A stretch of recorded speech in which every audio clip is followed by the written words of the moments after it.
یار husband wife کا جو ریلیشن ہے نا برو, میں یہ فیل کرتا ہوں کہ دونوں سائڈ پہ نا والا صبر کی ضرورت ہے. یعنی اگر تو انڈرسٹینڈنگ نہیں ہے نا بیچ میں, وہی جیسے آپ نے بات کی تھی کہ ہسبینڈ جاتا ہے سارا دن کام کرتا ہے اور ہارڈلی ان دونوں کو موقع ملتا ہے آپس میں ایک دوسرے سے بات کرنے کا. میں آپ کو اپنا ایکسپیرینس شیئر کرتا ہوں.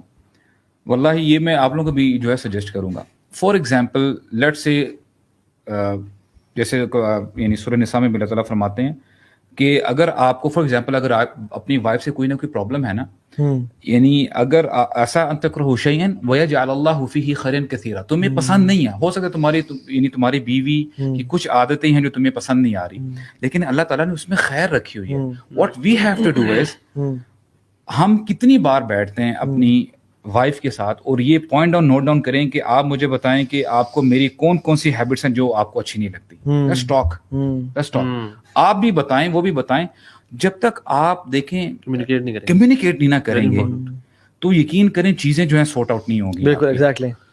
یہ آئی تھنک یہ جو ہم پہلے بھی بات کی تھی نا کہ ہم لوگ ہمارے جو لوگ شادی کرنے لگتے ہیں تو we don't have any training for them کہ شادی کی جو تیاری کرا دیتے, لیکن وہ جو ہوتا ہے نا ویڈنگ کی تیاری ہوتی ہے, میرج کی تیاری نہیں ہوتی. اسی طرح ہمیں جب پرابلمز آتے ہیں نا میرج لائف میں تو we are not trained to deal with those problems. We don't have these, آپ کہہ لیں نیگوشیشن اسکلس کہہ لیں یا کمیونیکیشن اسکلس کہہ لیں, یہ نہیں ہوتے, نہ ہسبینڈ کی طرف ہوتے نہ وائف کی طرف ہوتے. اور صرف اپنی بات کیا تو کرنی آ رہی ہوتی, اپنی ایکسپیکٹیشن کی لے کر آئے ہوتے ہم ڈیر ایکسپیکٹیشن, اور ہم چاہ رہے ہیں دوسرا بندہ اس کے مطابق پورا کا پورا اتر جائے. جب وہ نہیں اترتا پرابلم شروع ہو جاتی ہے. And some times you don't, کبھی کبھار کوئی ایک ہوتا ہے وہ پرابلم یا تو فیس کرتا رہتا ہے اور کمیونیکیٹ ہی نہیں کرتا کہ یار پتہ نہیں, اور وہ معاملہ اتنا بڑھ جاتا ہے کہ وہ دن ہاتھ سے نکل چکا ہوتا ہے اس کے بعد. ایگزیکٹلی. اور آئی تھنک مرد اور خواتین سے نا یہ جو چیز ہے نا کہ وائف سے پوچھنا چاہیے کہ آپ دنیا میں سب سے زیادہ ٹرسٹ کس پہ کرتی ہیں.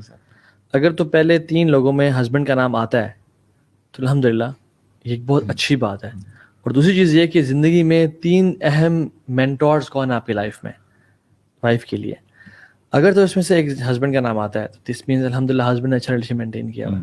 اگر ہسبینڈ سے سوال کریں کہ آپ کو دنیا میں 3 سب سے خوبصورت خواتین کون لگتی ہیں, most beautiful women, most beautiful people, اگر پہلے 3 میں اس کی بیوی کا نام آتا ہے نا دین دس مینس کہ الحمدللہ میرج کا ریلیشن شپ اچھا ہے. اینڈ اگر فرسٹ پہ آتا ہے تو الحمدللہ پرفیکٹ ہے, یعنی اس میں وہاں بھی آتی ہے. اور دوسری چیز یہ کہ کائنات کا سب سے یعنی آپ بہترین دوست کون ہے آپ کا, ہسبینڈ سے. اگر ہسبینڈ کی وائف بہترین دوست نہیں ہے نا تو this is again a litmus test کہ ہمارا تعلق اور وہ جو کمیونیکیشن ہے نا وہ اچھا نہیں ہے میرے ساتھ. سو بات یہ ہے کہ یار ہسبینڈ جو ہے نا اور وائف دونوں اس معاملے میں وی شوڈنٹ بی بائسڈ, اور ہمیں یہ نہیں کہنا چاہیے اگر کوئی ہسبینڈ باہر منہ مارتا ہے عورتوں کو کہ نہیں جی نہیں چلے جانے دیں کوئی مسئلہ نہیں, اور جب عورت منہ مارے تو طلاق دے دو, بالکل برداشت نہیں کرنا. دونوں کا سیم فالٹ ہے, چاہے مرد ہے چاہے خواتین ہے. ہاں یہ بتا میں سجیسٹ کرتا ہوں کچھ خواتین کو یا کچھ مردوں کو. اچھا مجھ سے اکثر خواتین پوچھتے ہیں کہ تابی ایسے کیس ہے, میں کہتا ہوں دیکھیں if you truly love him and they love their husbands تو ٹرائی کہ اس کو جہنم کی آگ سے بچائیں. Give them da'wah, give them nasiha, help them in getting out of the situation اگر وہ ریئلائز کرتا ہے تو. ادروائز لاسٹ آپشن تو نکلنے کا ہے ہی ہے, ڈائیورس کا ہے ہی ہے, لیکن ٹرائی ایفرٹ دیں, شاید وہ آپ کی شاید وہ نکلنا چاہتا ہو. اور جب آیا نا ایک دفعہ وائف کی بات آئی کہ ہسبینڈ نے کہا تھا ابھی میری وائف باہر افیئر میں ہے, تو یہ ہسبینڈ کو بالکل برداشت کیا, رائٹ. تو میں نے اس کو سیم ایڈوائس کی, میں نے کہا if you love her تو اس کو سمجھائیں, ڈونٹ جسٹ لیو ہر, اس کو جہنم کی آگ سے بچائیں اور اس کو اپنا ساتھی بنائیں اور کوشش کریں کہ وہ بچ جائے اس چیز سے, ادروائز طلاق تو ہے ہی ہے. اچھا اس میں ایک اور چیز بھی ہے کہ ہمیں تھوڑا سا اس طرح کی چیز بڑا ڈیفیکلٹ سا معاملہ ہے, بڑا ایک امتحان ہے اللہ تعالیٰ کی طرف سے. اس کو تھوڑا پریگمیٹکلی بھی دیکھیں کہ اس کی کس انٹینسٹی پہ ہے. ایک انٹینسٹی ہے کہ بندہ بالکل آؤٹ ہو گیا ہے اور عادتاً وہ ہر جگہ ہی منہ مار رہا ہے. ایک اس طرح کا کیس ہوتا ہے, آپ کو پتا ہے یار شاید اس میں شاید ریکوری کا کوئی چانس نہیں, بٹ ایک جس طرح آپ نے کہا نا کہ شاید وہ سلپ ہو گیا کہ یار کسی دفتر میں کسی عورت نے اس کو اپروچ کر دیا یا کسی مرد نے کسی عورت کو, اینڈ وہ تھوڑی سلپ ہو گیا یا سلپ ہو گئی. اور وہی بات ہے کہ اصل لو وہ اپنے ہسبینڈ یا اپنی وائف سے ہی کرتے. Same case for women as well, اگر وومن سلپ ہو گئی وہی تو اس میں یہ ہے کہ may be there is some help required. Yes, yes. Maybe there are certain lifestyle changes آپ لوگوں کو کرنی پڑیں گی. Maybe there are few things جو وہی باتیں communicate کر کے Probably you'll never be, yes. اس کو cover کر دیں اپنے spouse کو, معاف کر دیں. Obviously غلطی ہے, اس کو ہم deny نہیں کریں گے this is sin, لیکن یہ کہ معافی کا جذبہ بھی ہونا چاہیے, اور اسپیشلی اگر وہ چھوٹی سی slip up ہے. اگر کوئی میجر ہو گیا then obviously then. اور دوسری بات یہ ہے کہ probably you'll never be able to forget it.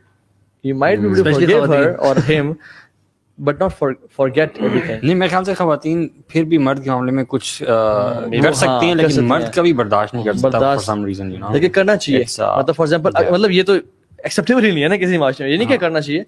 بات یہ ہے کہ اگر پھسل گئی and you love her, it depends upon the mistake نا, جیسے پہلے بھی کہا کہ وہ کس انٹینسٹی کی بات, تو پھر اللہ سے مدد مانگے کہ اللہ مجھے ہمت دے اور طاقت دے اور قوت دے کہ میں اس چیز کو بھلا دوں.